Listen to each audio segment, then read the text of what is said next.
ओए मुबारक, तू एक साल से तो तेरे को देखा नहीं। तू कहाँ गायब था? वो यार बस कॉलेज में बिजी था। कहाँ कॉलेज? आईआईटी दिल्ली, ओह, उधर क्या करता है? Bachelor of design. वो क्या होता है? अबे यार कुछ नहीं होता, तू रहने दे, थक गया मैं सबको समझाते समझाते। तू जाके मेरी पुरानी वीडियो देख, तेरे को समझ आ जाए। मतलब घर में डिजाइन करते हो क्या? ओए चुप रहे। आगे ये designer with a small D. तूने मेरी पुरानी वीडियो नहीं देखी है ना? नहीं। जाके देख क्या। तूने इसके लिए पढ़ा कब और कहाँ से पढ़ा? आजा, सबको वही बता रहा हूँ, तू भी आजा, सुन ले। तो कैसे पहुंचा मैं कश्मीर से आईआईटी दिल्ली तक, एक ऐसी जगह से जो कल्चरली रिच तो है पर design as a career, design as a profession कोई स्कोप नहीं था। एनआईडी यूसीड की तैयारी करने के लिए कोई कोचिंग इंस्टीट्यूट नहीं था, गाइड करने के लिए कोई मेंटोर नहीं था। 10th में स्टेट टॉप तो कर लिया, पर उसके बाद क्या? लोगों ने कहा कि टॉपर सिर्फ डॉक्टर या इंजीनियर बनते हैं, पर ना ही मेरे को डॉक्टर बनना था ना ही इंजीनियर बनना था।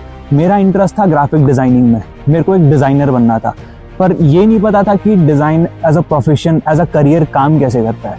तो जो ऑप्शन मेरे पास था साइंस लेने का, वही लिया मैंने, और सेफ्टी के लिए मैंने PCMB लिया ताकि मेरे पास आगे चल के सारे ऑप्शंस खुले रहे।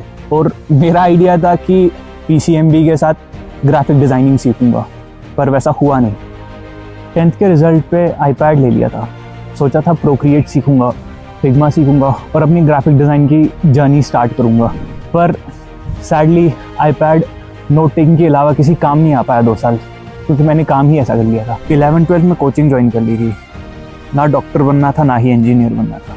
बस टारगेट ये था कि नीट और जेई क्लियर करने हैं। क्यों करने हैं करके क्या करूँगा नहीं पता था। बेसिकली रैट रेस में फंस गया था, और वो भी बहुत ही बुरी तरह से।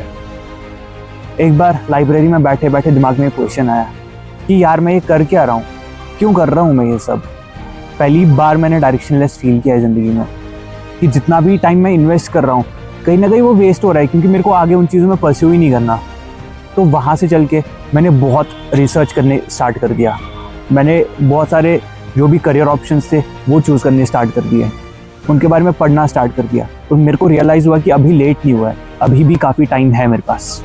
एक बार रैंडमली यूट्यूब पे स्क्रॉल करते करते एक वीडियो दिखी, थंबनेल तो था गेट IIT विदाउट जेई, पर that was not just a video, there was a moment I found design and design found me, and that was a life changing moment for me. Research करते हुए मेरे को बहुत सारे design exams के बारे में पता चला, जैसे यूसीड, NID, NIFT और बाकी कॉलेज के एग्ज़ाम्स। और सबसे पहला काम जो मैंने किया, मैंने यूसीड के PYQs लगाना स्टार्ट किया, और सरप्राइजिंगली मेरे से बहुत सारे क्वेश्चंस बनने लगे।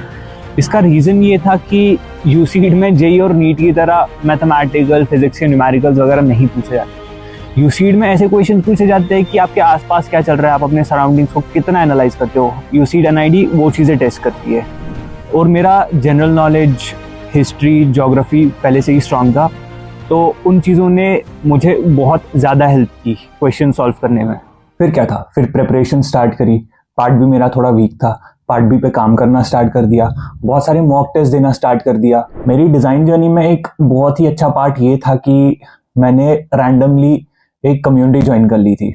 वहाँ से क्या हुआ कि बहुत सारे लोग, बहुत सारे मेंटर्स मेरे काम को रिव्यू करते थे वहाँ पे, कि ये इम्प्रूव होना चाहिए, तुम्हारे स्केच में ये इम्प्रूव होना चाहिए, इस क्वेश्चन को सॉल्व करने का दूसरा तरीका भी है, ईजी तरीका भी है। और उसी कम्युनिटी से मेरा एक सब ग्रुप बना, मेरे दोस्तों का ग्रुप। और हर रात हमारी एक मीटिंग होती थी। उस मीटिंग में हम क्वेश्चन डिस्कस करते थे, PYQ साथ में बैठ के लगाते थे, कुछ भी मॉक टेस्ट लगाते थे, और पार्ट बी के क्वेश्चंस कुछ भी स्केच करते थे एक साथ, और एक दूसरे को सजेशंस देते थे, इम्प्रूव कैसे कर सकते हो, इसे एनहांस कैसे कर सकते हैं। और मोस्ट इंपॉर्टेंटली पार्ट ए के क्वेश्चन को सॉल्व करने के डिफरेंट तरीके पता चलते थे, डिफरेंट पर्सपेक्टिव्स पता चलते थे। मैं कह सकता हूँ कि मेरी डिजाइन जर्नी का सबसे इंपॉर्टेंट एस्पेक्ट वो था। तो अगर आपको भी एक ऐसी कम्युनिटी चाहिए जहाँ पे आपके मेंटर्स आपके काम को रिव्यू करे, आपको सजेशंस दे और आपको गाइड करे, और ऐसे फ्रेंड्स चाहिए, तो डिस्क्रिप्शन में दी हुई लिंक पे क्लिक करके आप हमारी व्हाट्सएप कम्युनिटी ज्वाइन कर सकते हो। डिज़ाइन की प्रिपरेशन स्टार्ट करके मेरी लाइफ में बहुत सारी पॉजिटिव चेंजेस आना स्टार्ट हो गया। पहले क्या होता था कि जब मैं पढ़ाई करता था एकदम अकेले बैठता था, डिप्रेस्ड बैठता था, लाइब्रेरी में जाके पढ़ता था, किसी से बात नहीं करता था, इंस्टाग्राम हटा दिया था, यूट्यूब हटा दिया था, सब कुछ हटा दिया था। और डिज़ाइन की प्रिपरेशन स्टार्ट करने के बाद मेरे को रियलाइज़ हुआ ये तो वैसा एग्जाम ही नहीं है जो बंदा अकेले में बैठ के क्वालिफाई कर सके। ज़रूरी है कि तुम अपने फ्रेंड से बात कर रहे हो, उनसे मीटिंग्स कर रहे हो, उनसे अपने प्रिपरेशन के रिव्यूज़ ले रहे हो, उनसे दुनिया को देखने का पर्सपेक्टिव सीख रहे हो कि वो दुनिया को कैसे देखते हैं, तुम दुनिया को कैसे देखते हो, वो उनसे शेयर कर रहे हो। तो ये बहुत ही इंपॉर्टेंट चीज़ मेरे को लगा। मैं ये कह सकता हूँ कि डिज़ाइन की प्रिपरेशन स्टार्ट करने के बाद मज़ा सा आने लगा। मतलब ऐसा था कि मैं कोई गेम खेल रहा हूँ जो मेरे को चैलेंज कर रही है, जैसे कैंडी क्रश वगैरह में नहीं होता, हर एक लेवल इंप्रूव हो रही है और मेरा सॉल्व करने का मन कर रहा है, मेरा मन कर रहा है कि मैं आगे बढ़ूं, मैं आगे बढ़ूं। ऐसी मेरी डिज़ाइन की प्रिपरेशन थी। मैं यूसीड का पीवाईक्यू लगा रहा हूँ, मेरे से सॉल्व नहीं हो रहा, मैं बार बार ट्राई कर रहा हूँ, बार बार ट्राई कर रहा हूँ, तो कोई डिफरेंट तरीका लगाने का ट्राई कर रहा हूँ। ऐसा था कि मेरी क्यूरियोसिटी बढ़ती जा रही थी। I wanted to solve more, I wanted to go through more. पहले कुछ टाइम के लिए मैंने ट्राई किया था कि जो भी मेरी नीट जेईई की पढ़ाई थी उसे और डिज़ाइन की पढ़ाई को साथ में चला सकूं, पर ये पॉसिबल नहीं था क्योंकि मेरी ऑलरेडी अपनी 3 से 4 क्लासेस रहती थी पर डे और मेरा टारगेट रहता था कि हर दिन मेरा एक प्रीवियस ईयर पेपर सॉल्व हो जाए, मेरी हर दिन 1-2 स्केचेस कंप्लीट हो जाए, मैं हर दिन कुछ नया सीखूं। ये पॉसिबल नहीं हो पाया मेरे से। तो अभी टाइम था अपनी प्रायोरिटी सेट करने का। आई एम ग्लैड कि मेरे पेरेंट्स ने उस टाइम पे मेरे को सपोर्ट किया कि बेटा तेरे को जिस चीज़ में मज़ा आ रहा है, तेरे को जिस चीज़ में अपना फ्यूचर दिख रहा है, तो उसकी पढ़ाई स्टार्ट कर दे। क्योंकि मेरी हेल्थ भी काफ़ी अफेक्ट हो रही थी उस टाइम पे, तो मैंने ऑब्वियसली डिज़ाइन को प्रेफरेंस दे दी। मैंने डिज़ाइन की पढ़ाई स्टार्ट कर दी, पूरा टाइम अपना डिज़ाइन को देना स्टार्ट कर दिया। पर एक चीज़ जो मैंने किया, मैंने बाकी चीज़ों को कम्प्लीटली छोड़ा नहीं, क्योंकि मैं उन पे काफ़ी टाइम इन्वेस्ट कर चुका था, काफ़ी एनर्जी इन्वेस्ट कर चुका था।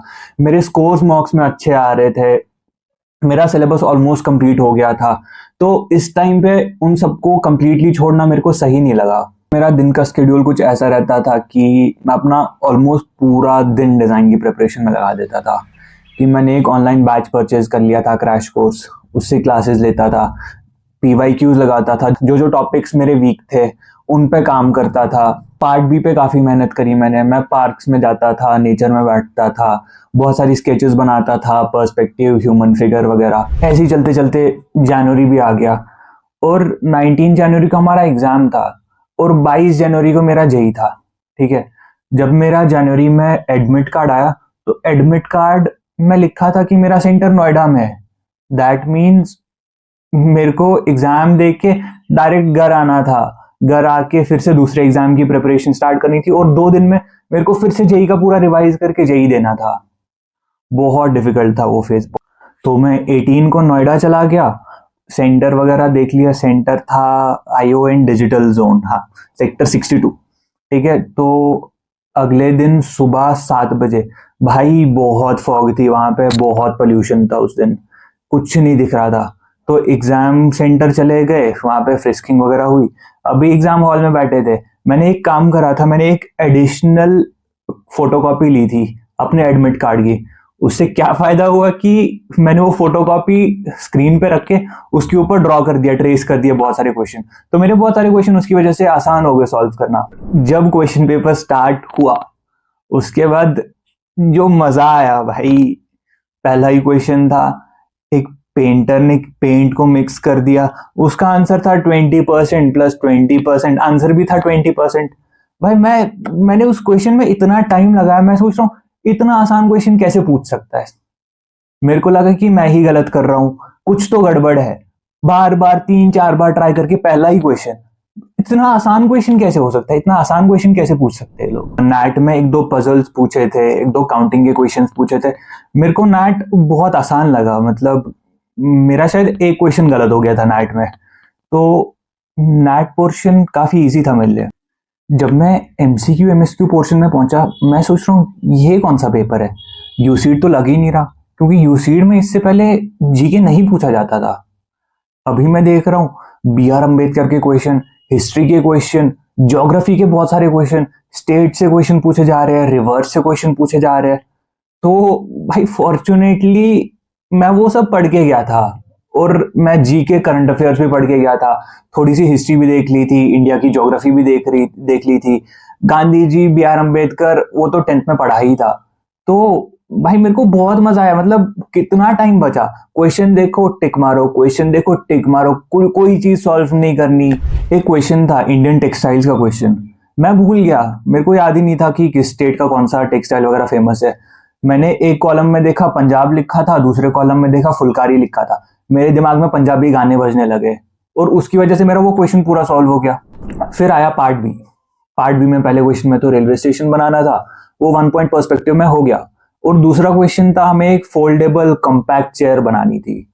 उसमें मैंने क्या किया था, मैंने थोड़ी टेक्निकल ड्राइंग कर ली थी। उसमें मैंने हिंज के एंगल्स दे दिए थे कि ये हिंज कितने एंगल पे स्टेबल होगी, 0 डिग्री पे स्टेबल होगी, 90 डिग्री पे स्टेबल होगी, वो सब मैंने उसमें कर दिया था। और फिर एग्जाम के बाद तुरंत अगले दिन घर आके यूसीड की बुक्स बंद, जेई की बुक्स वापस से, और जेई दिया 22 को। कहानी अभी खत्म नहीं हुई। उसके बाद 22 को जेई खत्म करके 30 को मेरा जेई का पेपर 2 आर्किटेक्चर का एग्जाम था, वो भी दे दिया। वो भी बहुत अच्छा गया, ऑल्दो उसकी ड्राइंग पार्ट भाई बहुत ही डिफिकल्ट थी। एक तो भारतनाट्यम वगैरह का कुछ बनाना था, बहुत डिफिकल्ट था। अभी मेरे बोर्ड्स भी आने बाकी थे, मेरे बीआर के पेपर के तुरंत बाद ही बोर्ड्स आ गए, और सोशल एक्सपेक्टेशंस बहुत हाई थी लोगों की। एक बच्चा है जिसने 10th में स्टेट टॉप किया है 99%, 11th में 98%, वो 12th के बोर्ड्स में कैसे पीछे रह सकता है।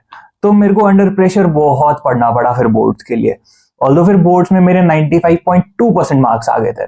बोर्ड्स के बाद तुरंत ही जेई का पेपर 2, भाई मेरे को सोचने का टाइम ही नहीं मिला, मैं कर क्या रहा हूँ, बैक टू बैक एग्जाम्स।